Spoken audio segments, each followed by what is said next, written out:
Alden Naranjo. The last name is spelled Naranjo. And how do you spell your first name? Alden, Alden. And what's your hometown? Ignacio, Colorado. And my first question is, what is your connection to D-Day or to World War II?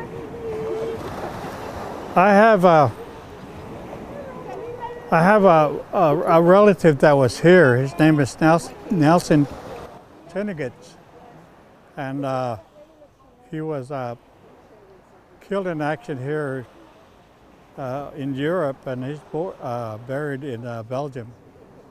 So for that reason, because he was a Ute Indian, and I'm a Ute also, so kind of making that connection with the spirit of Nelson. Can you say that again? I'm so sorry. His nephew, Shay's nephew, Tim Shay, invited me to come here, and so that's why we're here also. But also for the other reason for our Ute relative that was here. But there was other Native Americans that served during that period of time. So a lot of our Native Americans that served during that time then come home. So I guess in a way we're kind of also celebrating their life that they had. And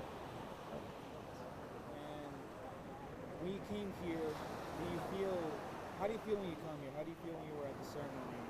How do you feel about this? I guess after 75 years, the trauma of all the action that took place here on this beach here is kind of maybe slowed down, washed away, or however you want to say that. You know, after 75 years, the feeling of all those that was died in action here has kind of subsided a little bit. So there isn't the real strong feeling of those spirits that was around at that time. No. So I feel honored to be here with my fellow Native veterans. And with the statue having been erected in honor of the Native Americans who served and fought in World War II, how do you feel about them honoring I think that they all have the same feelings that I have of honoring all the rest of the people, not only Native Americans, but all the rest of the people that took part during that period of time on June 6th. You know. Is there anything you would say back to the people at home, to the young people? What would you say to them?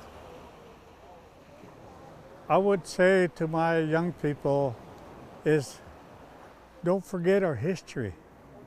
Don't forget our history amongst our Native people that served during the Second World War. And don't forget who they were, because if it wasn't for them, we wouldn't have the freedom that we have today. So. Is there anything else you would like to add? Have you say your name again if you swear up? Alden Naranjo, and I'm Ute from Colorado. There's other Ute nations, that we have 7 bands of Ute in Utah and in Colorado. So. And how do you spell your name again, just to make sure for the camera? My last name is Naranjo, Naranjo, Alden, Alden. I'd have to spell it out. Okay, I'll give you my American name then. Linda Woods. Linda Woods, can you spell it out? Just Woods, W-O-O-D-S. And Linda, L-I-N-D-A. Uh-huh. And what title do you prefer? You want to go by your rank? My native name is Wabmishi Kakwa, Wabmishikakwe. That means white turtle woman. Okay. Explain this event. Well, my adopted dad, served during World War II, and he was in Belgium. He wasn't here. So many of our people in Peshabi town, it's just a tiny village of like 30 homes. But I would say maybe a half of our men served during that time.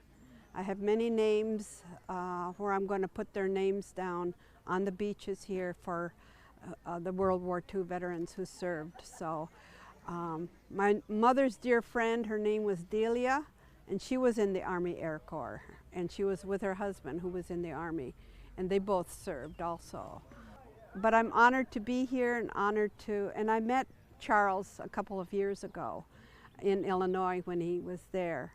And so I heard his story for the first time there. And then when this opportunity arrived, I wanted to be here to honor him and to honor all of our Native soldiers who came here. And we did part of that here in the cemetery ceremonies, I think 3 different places we went. And we prayed for our Native American soldiers from all over. So I'm really, really honored to be here.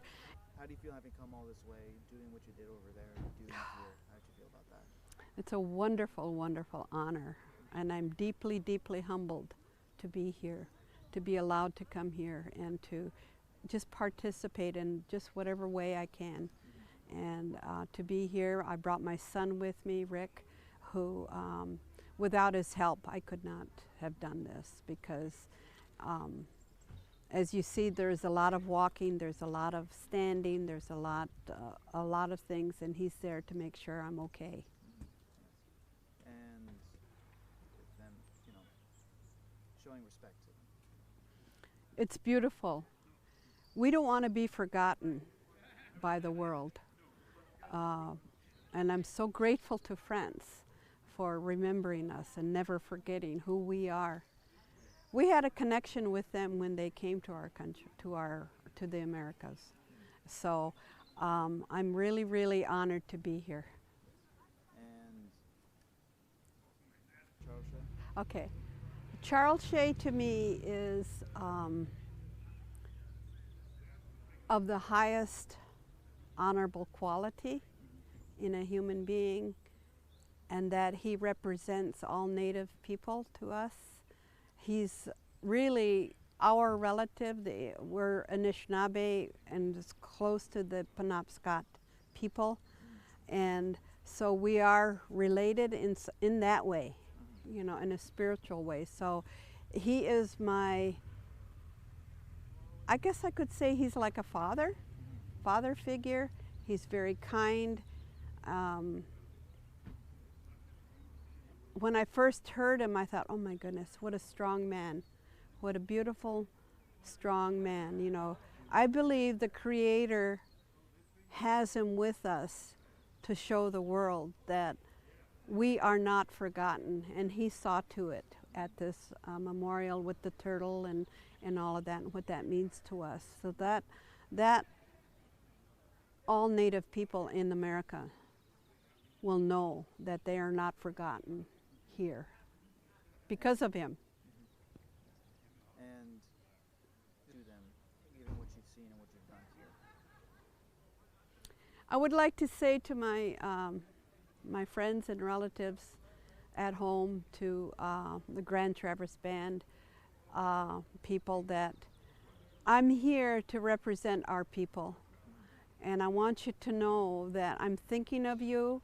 I'm praying for you as I lay tobacco on the sand for you here on the beaches, and that you are always in my prayers.